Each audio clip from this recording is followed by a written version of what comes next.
오늘 본문의 말씀을 보면은 출애굽을 한 이스라엘 백성들이 이 광야에 들어서서 광야길을 가다가 갑자기 고기가 먹고 싶어졌던 것 같습니다. 그러면 지금까지도 그들이 하나님께서 그들을 어떻게 인도하셨는지 보고 있지 않습니까? 하늘에는 구름기둥 불기둥이 다니고 지금까지도 여러 가지 목마르고 힘들 때마다 생수를 주시던 그 하나님의 은혜를 생각한다면 고기가 먹고 싶으면 당연히 하나님께 하나님 우리가 고기가 먹고 싶습니다. 고기를 좀 주시옵소서. 이렇게 해야 당연하다는 것입니다. 그런데 오늘 본문에 있는 말씀을 보면은 이 이스라엘 사람들은 그러지를 않았습니다. 오히려 하나님 앞에 원망하고 불평했다는 것입니다. 애굽에 있을 때가 훨씬 더 좋았다는 것입니다. 이 소리를 들었던 모세가 아마 굉장히 스트레스를 받았던 것 같습니다. 평소 같으면은 이런 행동을 보이지 않을 모세가 하나님 앞에 엎드려서 하나님께 기도를 합니다. 그런데 그 기도 내용을 잘 보면은 뭐라고 기도하고 있냐니까 여호와여 어찌해서 주의 종을 괴롭게 하시나이까. 그러니까 자기가 지금 괴로워 죽겠다는 겁니다. 그러면서 이렇게 모세도 하나님 앞에 불평을 쏟아놓습니다. 내가 이들을 낳았습니까? 이 무슨 말입니까? 이게 내 백성입니까? 하나님 백성 아닙니까? 이 소리입니다.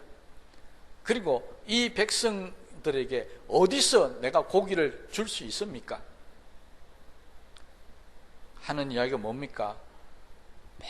이 사람들한테 고기를 주려면 소떼, 양떼, 바다의 모든 고기들까지 다 끌어다가 갖다 줘도 부족할 판인데 내가 이들을 어떻게 고기를 먹일 수 있습니까? 그러면서 한 가지 더 불평이 쏟아놓습니다. 하나님, 이제는 더 이상 나 혼자는 이 백성을 책임질 수 없습니다. 여기까지 했으면 그래도 할 만큼 했는데 그 다음에 완전히 못을 하나 딱 박습니다. 뭐라고 기도하느냐 하니까요, 주여 구하옵나니 즉시 나를 죽여 나로 이 고난당함을 보지 않게 하옵소서. 모세는 정말 하지 말아야 될 기도를 해버렸습니다. 여러분, 아무리 하나님의 능력의 사람들도요, 이런 힘든 일을 다가오면은 그런 마음이 생기는 것 같아요. 차라리 내가 죽었으면 좋겠다. 이것은 정말 놀랍게도요, 이스라엘 백성들이 구약에서 가장 위대한 능력자를 꼽으라고 하면은 모세를 꼽고 엘리야를 꼽습니다. 그런데 놀랍게도 이 두 사람이 똑같은 기도를 합니다. 주여 차라리 나를 죽여주시옵소서. 이 세상에서 존재하는 사람들 가운데 가장 위대한 하나님의 능력을 받았던 사람들이 어림이 다가오니까 우리도 하나님 앞에 하지 않는 기도를 한다는 겁니다. 우리는 이 기도 안 하잖아요. 여러분 혹시 이 기도 해봤습니까? 저는 아직까지 주님 나를 좀 죽여주시옵소서는 기도는 해본 일이 없습니다. 그런 면에서 저는 모세와 엘리야보다는 제가 조금 나은 것 같습니다. 그런 면 하나만 보자면요. 그런데 모세는 이 기도를 하면서 정말 우리 모두가 우리 신앙적으로 가지고 있는 문제점 하나를 드러내고 맙니다. 우리가 가지고 있는 신앙의 문제점이 뭔 줄 아십니까? 모세가 보면 이렇게 합니다. 내가 이들을 낳았습니까? 내가 어디에서 이것들을 먹일 수 있습니까? 나 혼자는 이 백성을 감당할 수 없습니다. 느꼈습니까? 우리 신앙의 문제점은 뭐냐니까 내가 이것을 해결하려고 한다는 것입니다. 기도하면서도 우리는 하나님 내가 어떻게 하면 이 문제를 해결할 수 있습니까? 하나님 내가 어떻게 해야 이것이 됩니까? 우리는 끊임없이 하나님 앞에 기도하면서 하나님께서 해주시옵소서라고 기도하는 게 아니고요, 내가 어떻게 해야 됩니까? 라고 기도하고 있다는 겁니다. 이게 모세도 그렇고 우리도 가지고 있는 잘못된 문제입니다. 기도라고 하는 것은 내가 하기 위해서 하는 게 기도가 아닙니다. 기도는 하나님께서 나 대신 하시도록 하는 게 기도입니다. 그런데 그 기도를 하면서 내가 어떻게 이 사람을 먹일 수 있습니까? 라고 기도하고 있다는 것입니다. 이건 우리가 정말 잘못 생각하고 있는 것입니다. 우리의 신앙의 문제점, 앞으로는 더 이상 하나님 내가 어떻게 해야 됩니까? 내가 어떻고 저떻고 하는 이야기는 절대 하지 마시기 바랍니다. 그건 정말 잘못된 기도고 잘못된 믿음이며 잘못된 생각입니다. 이 말을 하는 사람의 결과는 결국에는 무슨 말을 하게 돼 있냐니까 모세와 똑같은 말을 하게 돼 있습니다. 차라리 나를 죽여주시옵소서. 차라리 내가 죽었으면 좋겠다.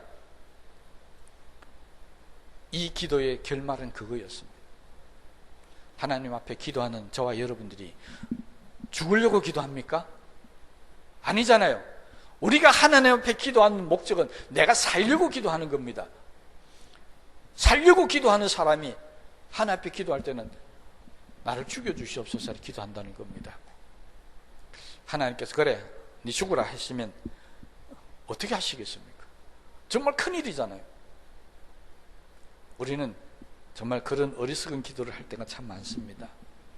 하나님께서 모세의 어리석은 기도를 들으시면서 이렇게 응답하십니다. 그래 네 혼자 하기 힘들면 이제부터 70인의 지도자와 장로들을 세워서 너와 함께 이것을 해결해 나가도록 해주겠다. 두 번째, 네가 어디서 이걸 먹을 수 있겠느냐? 내가 고기를 오늘부터 당장 먹게 해주겠다 했으면 참 좋겠는데 성경을 보니까 오늘부터가 아니고 내일부터, 하루 동안 좀 반성해보라는 이야기겠죠. 내일부터 너희들에게 고기를 주는데 하루도 아니고 이틀도 아니고 열흘도 아니라 한 달 동안 실컷 먹게 해주겠다. 그 말은 무슨 말이겠습니까? 이제는 냄새가 나서 고기 달라는 소리조차 못하도록 그렇게 먹여주겠다는 것입니다. 여러분 고기 먹고 싶죠? 그죠? 한 달 동안 한번 먹어보십시오. 아마 정말 다시 고기 먹고 싶다는 소리를 안 할 겁니다. 하나님이 얼마나 좋게 응답해 주셨습니까? 나 혼자 못한다니까 70인을 세워서 같이 하겠다고 그랬고, 내가 어디서 먹일 수 있냐니까 하나님이 하루도 아니고 한 달 동안이나 먹여주겠다 하시면 감사합니다 이렇게 해야 되는데, 모세는 또 하나 앞에 이렇게 대답합니다. 하나님, 우리가 지금 남자들만, 걸어 다닐 수 있는 남자들만 60만 명입니다. 여자들까지 다 합치면 얼마라고요? 거의 200만 명이 되었다고 이야기합니다. 이 사람들을 한 달 동안 어떻게 먹일 수 있습니까? 아까 말했죠. 소를 잡아도 양을 잡아도 바다에 있는 모든 고기들을 다 끌어 모아도 절대 이들을 먹일 수 없습니다라고 반문합니다. 그때 이 말을 들었던 하나님께서 오늘 설교 제목입니다. 여호와의 손이 짧으냐? 내가 이제 내 말이 내게 응하는 여부를 보리라. 이전 개역성경에 보면은 좀 더 정확하게 이 말씀을 번역하고 있습니다. 여호와의 손이 짧아졌느냐? 옛날에는 여호와의 손이 길었는데 이제는 짧아졌느냐는 것입니다. 이 말은요, 모세의 이 불신에 대해서 책망하시는 겁니다. 하나님의 손은 권능의 손을 의미합니다. 하나님의 손은 한번 펼치시기만 하면은 이 우주 만물을 창조하시고 죽은 자도 살리시며 어떤 문제도 다 해결해 주셨던 것이 바로 하나님의 권능의 손이었습니다. 애굽에서 400년 동안 종살이하던 사람들을 해방시켜 주신 것도 하나님의 손이었습니다. 홍해를 가르신 것도 하나님의 손이었습니다. 하나님이 손이 움직이면은 지금까지 불가능한 것이 없었습니다. 그런 경험을 다른 사람도 아니고 모세가 했습니다. 그런 모세에게 하나님은 지금 이야기하기를, 한 달 동안 고기 먹게 해줬다고 했다서 네가 못 먹겠다는 것은 어찌된 일이냐? 여호와의 손이 짧아졌느냐? 그렇게 지금 말씀을 하는 겁니다. 그러면서 하나님께서 그들에게 고기를 몰아다 주었습니다. 그것도 메추라기 고기. 저는 이 메추라기 고기를 먹어본 일이 없습니다. 근데 먹어본 사람 이야기로는 소고기보다도 훨씬 더 맛있답니다. 혹시 여기 먹어보신 분이 계시는가 잘 모르겠는데, 저는 안 먹어봐서 잘 모르지만 믿는 사람이 설마 거짓말 하겠냐, 이런 이야기하면 대부분 사람이 웃습니다. 속으로 아이고 목사님, 믿는 사람이 거짓말 더 잘합니다, 이런 사람이 있을 줄 알겠지만요, 저는 믿는 사람들이 거짓말을 안 한다는 것을 믿습니다. 그래서 메추라기가 소고기보다 훨씬 더 맛있다는 말도 믿습니다. 그런데 얼마나 하나님께서 이 메추라기 떼를 부어주느냐니까 지상에서 90cm나 쌓이도록 부어주셨다는 겁니다. 그것도 어느 지역 정도가 되느냐니까 하루 길을 갈 만큼 거리에 90cm를 쌓아서 메추라기를 불어 모아 주셨다는 겁니다. 하루도 아니고요. 얼마 동안요? 한 달 동안. 여러분, 정말 놀라운 일 아니겠습니까? 메추라기를 잡으려면, 이 날아다니는 메추라기를 잡으려면 얼마나 힘들겠습니까? 그런데 이스라엘 백성들은 메추라기를 잡기 위해서 그물도 필요 없었고요, 어떤 수단과 방법도 필요 없습니다. 그냥 하나님께서 땅에 쏟아 부어주신 것을 가져다가 먹기만 하면 되었습니다. 이렇게 하나님은 간단한 일이었습니다. 모세는 이 일을 해결하지 못해서 차라리 나를 죽여달라고 기도했는데 하나님은 정말 눈도 까딱 안 하시고 이 일을 행하셨습니다. 너무 쉽게 해결해 주셨다는 것입니다. 우리도 하나님께서요, 우리가 생각할 때 정말 이게 가능할까라고 의심하고, 정말 하나님 이게 진짜입니까라고 반문했던 그런 일들이 너무 쉽게 이루어지는 것, 그런 모습을 보면서 우리 마음에 의심이 들 순간이 있습니다. 정말 이게 하나님 역사일까? 아니면 우연히 이렇게 된 게 아닐까? 그럼 이때 하나님께서 우리에게 하시는 말씀이 바로 이 말씀입니다. 여호와의 손이, 왜 말씀을 안 하십니까? 여호와의 손이 짧아졌느냐는 것입니다. 왜 나를 믿지 못하느냐? 그 이야기입니다. 여러분, 우리는 전능하신 하나님을 믿습니다. 홍인도 가르시고 죽은 자도 살리시는 하나님을 믿습니다. 순간순간마다 우리에게 의심이 들어오지만 우리는 그 의심을 물리치면서 전능하신 하나님을 믿어야 합니다. 그런데 우리는 종종 우리 순간에 의심이 들어서 이 하나님을 믿지 못할 때가 있습니다. 그럴 때마다 하나님은 자존심 상하다는 겁니다. 왜 전능한 나를 믿지 못하느냐는 겁니다. 그래서 자존심 상해서 하신 말씀이 바로 이 말씀입니다. 여호와의 손이 짧아졌느냐.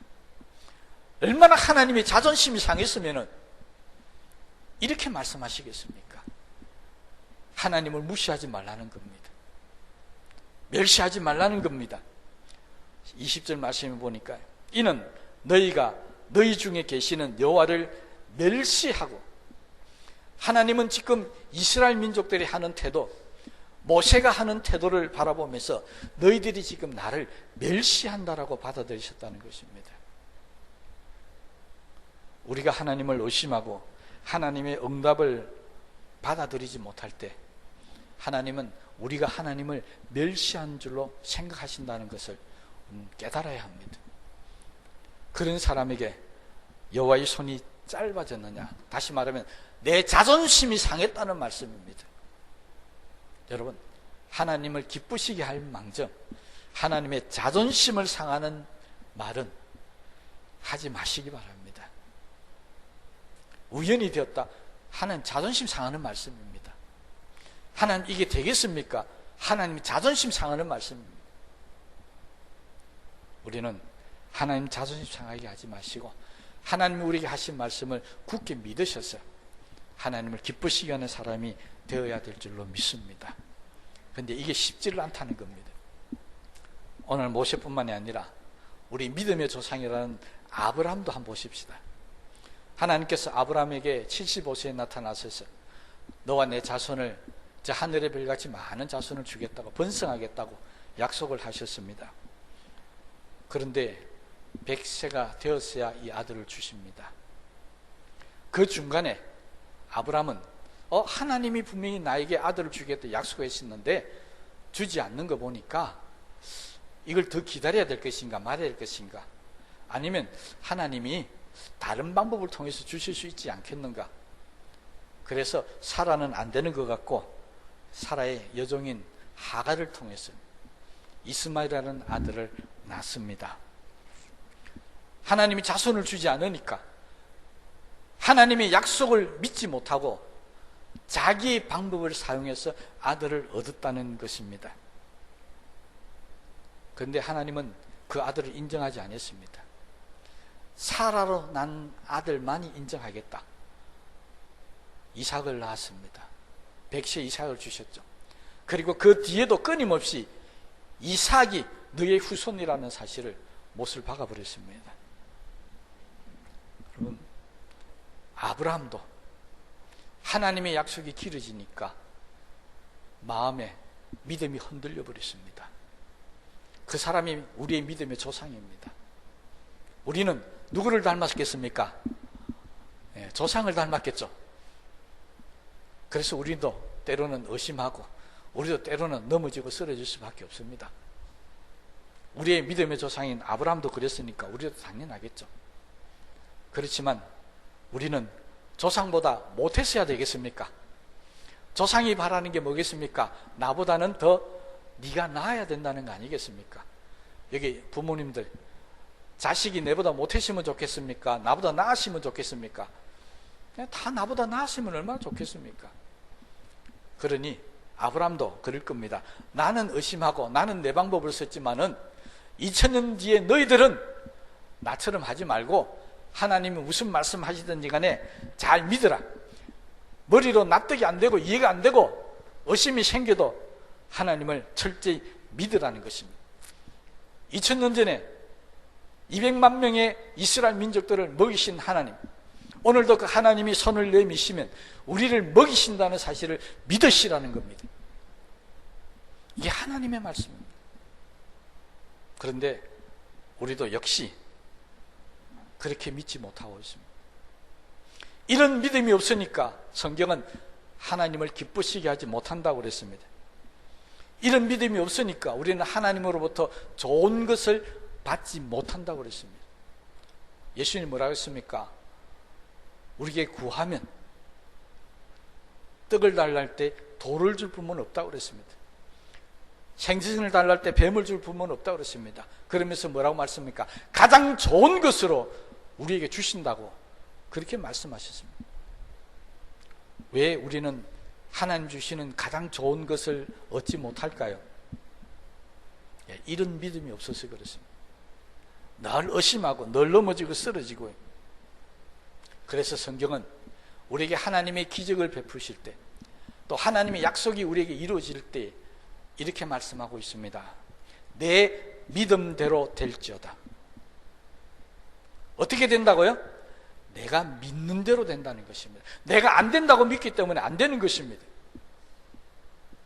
내가 믿으면 그 믿음대로 하나님의 역사가 나타난다는 것입니다. 우리는 믿는 자라고 합니다. 믿음으로 사는 사람이라는 뜻입니다. 그러면 하나님의 말씀을 믿고 산다는 것입니다.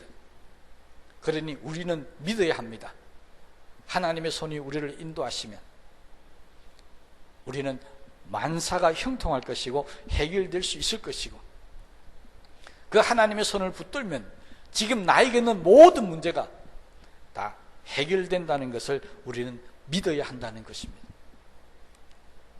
하나님의 손은 2000년 지났다고 해서 짧아지지 않습니다.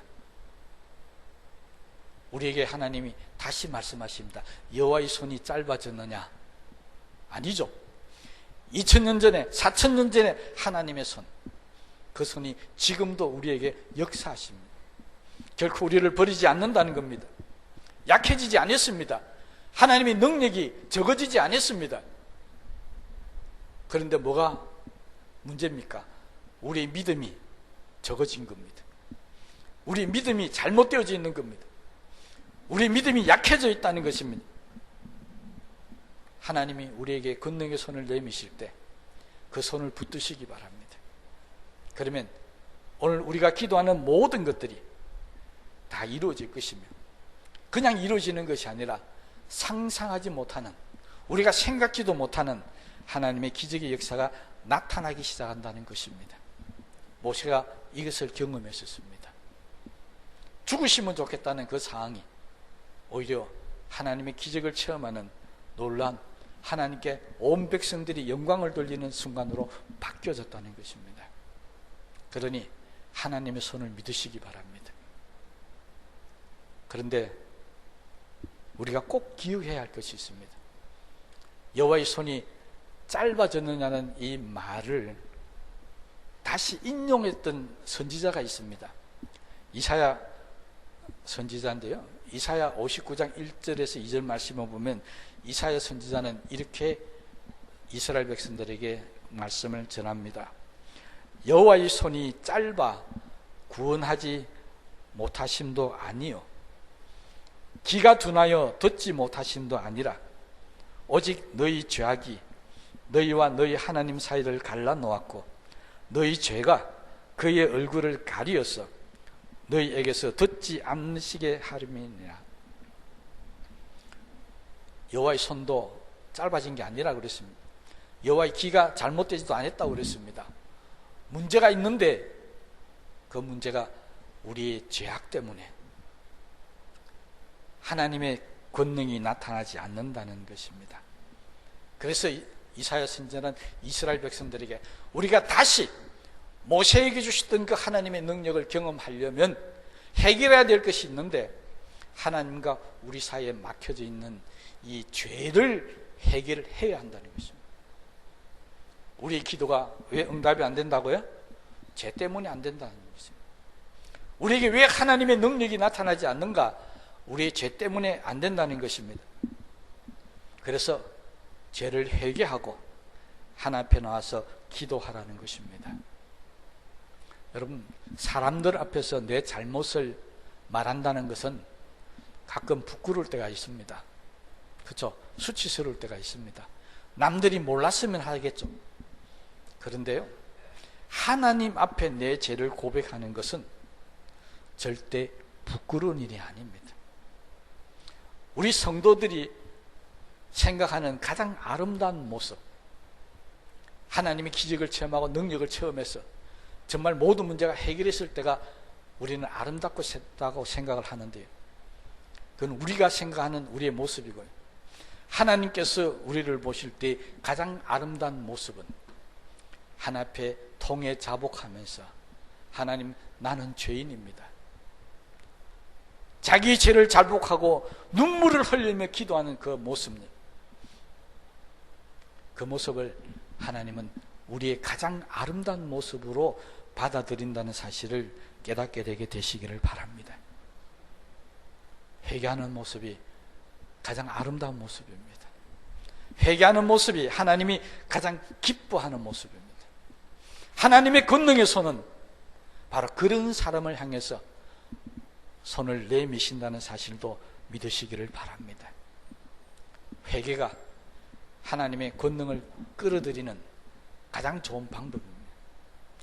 예수님께서 이 땅에 오셔서 공생애를 시작하시면서 제일 먼저 하신 말씀도 회개하라, 천국이 가까웠느니라. 다른 말로 하면 지옥 같은 이 세상이 회개만 하면은 천국 같은 곳으로 바꾸어질 수 있다는 것입니다. 지옥 같은 내 삶이, 내 마음이 하나님 앞에 진심으로 회개만 하면 천국으로 바뀌어진다는 것입니다. 오늘 이 시간 이후부터 하나님의 손이 우리에게 역사하실 텐데 내 죄 때문에 하나님의 역사가 나한테 나타나지 않는 그런 불행한 일이 없게 되시기를 주님의 이름으로 부탁을 드립니다. 하나님의 손을 붙드십시다.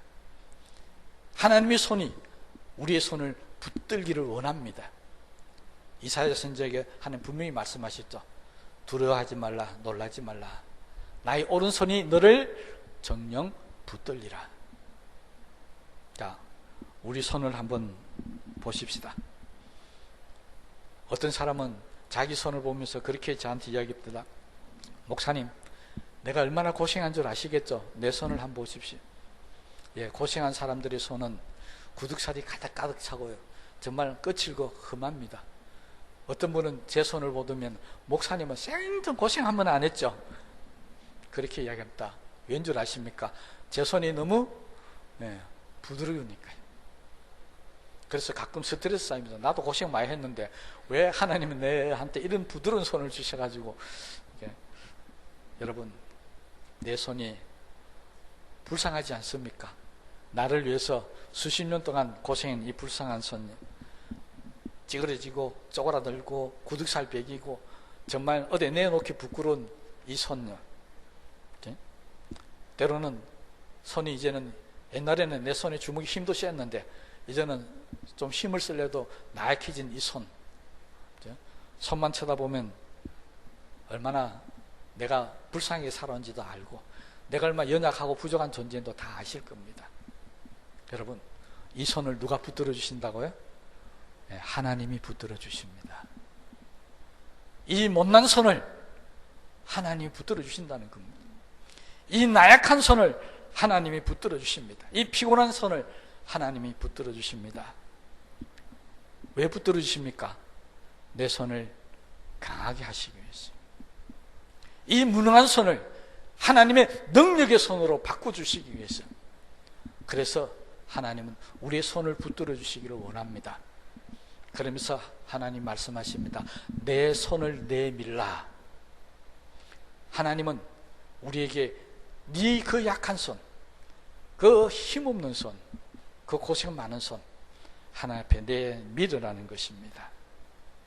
그런데 어떤 사람은 아이고 하나님, 내 손에 너무 못나서 부끄러워서 못 내밀겠습니다. 그러면 하나님 기적은 나타나지 않습니다. 예수님이 내 손을 내밀라고 말씀하신 적이 한 번 있었습니다. 마가복음 3장 5절에 보면은 한편 손 마른 사람이 예수님 앞에 왔었습니다. 그때 예수님이 내 손을 내밀라, 그 마른 손을 내밀라는 것입니다. 그리고 내밀자 그 손이 회복되었더라 기록하고 있습니다. 이 사람은 손을 쓸 수 없는 사람이었습니다. 이 사람이 만약 농부였다면 농사를 지을 수 없었을 겁니다. 어부였다면 고기를 잡을 수 없었을 겁니다. 성경을 많이 연구했던 학자들이 이 사람은 석공이었을 것이라고 그렇게 이야기한 사람들이 있습니다. 그래서 많은 목사님들이 이 사람은 석공이다 이렇게 설교하는 것을 많이 듣고 있습니다. 그건 짐작이지 사실은 아닙니다. 성경의 정확한 이 사람의 직업은 잘 알 수는 없습니다.